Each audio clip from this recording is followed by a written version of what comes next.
patrons, you can see their names here. Thank you to everyone else. All your names are in the description, and all the people who chose to donate anonymously. If you can give even just $1 a month, it massively helps me out and it keeps me and the show alive. So then I did an episode, and this was really fun, on whether having children is wrong. It's one of the most requested episodes I've ever done on anti-natalism, and there were some really good comments. Micah-Mackie76 said that intelligent, spiritual people don't have children, and you cited Jesus and Buddha as not having kids, and well, I don't know, like Gandhi had kids, Muhammad had kids. I mean, I don't really know what your criteria are for somebody having intelligence and spirituality, because I don't really have either of those myself, so I don't really know what the rules are for that, but I think you could probably come up with a few counter examples as well.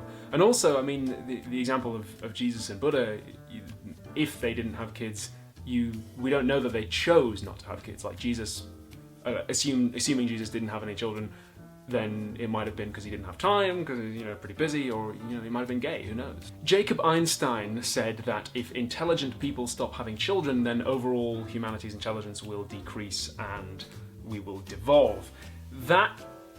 Okay, apart from the fact that that would seem to license eugenics, which is very, very bad, that assumes that intelligent people are only born to intelligent parents, which is not correct. I mean, that overlooks all the kind of access to schooling, access to support, access to healthcare, all these other things that can really determine whether somebody turns out intelligent. Like, I was lucky enough to go to a good school, but that wasn't just because I passed the exams. Like, I passed the exams because of a particular home life and because of a particular resource base that could send me there. So in the nature versus nurture debate over what makes people intelligent, you've kind of completely ignored the role of nurture there, and completely ignored the role of luck as well. Josh Meyer was after some clarification about the difference between a life worth beginning and a life worth continuing. In your comment, you seem to kind of not really understand or want some explanation of the difference between that. So David Benatar, the philosopher we were talking about, does make that distinction.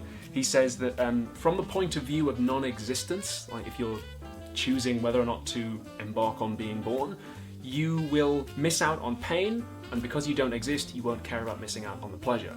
But if you are currently alive and you are killed, yes, you will miss out on all future pain, but you will also miss out on all future pleasure. So do you see the distinction there? Like, if somebody's already alive and you kill them, they miss out on future pleasures. But if somebody doesn't exist and you decline to bring them into existence, then they don't miss out on anything because there is no they. The other philosopher we talked about is called Christine Overall, and B. Quimby just wanted to know a little bit more about her book.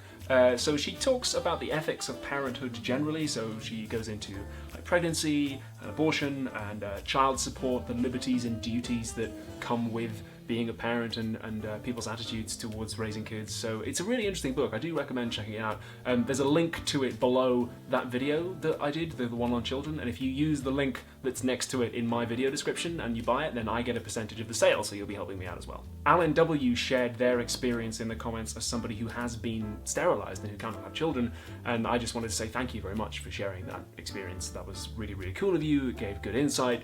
I didn't know the context by which that happened because you didn't specify it in your comments, so I don't want to presume, but I just wanted to say that's really cool of you, and thank you. Always welcoming people sharing their personal experience, because philosophy shouldn't just be about, oh, it's the theory, it's the theory. Like, the whole point of theory is that you then plug it into the real world again and you change the way you live, so thank you.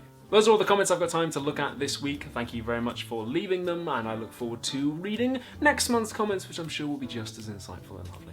Don't forget, patreon.com/philosophytube is where I could really, really use the help to pay the bills for rent and electricity and, research materials and so on. That would really, really be useful. Even just $1 a month is absolutely invaluable. And don't forget to subscribe.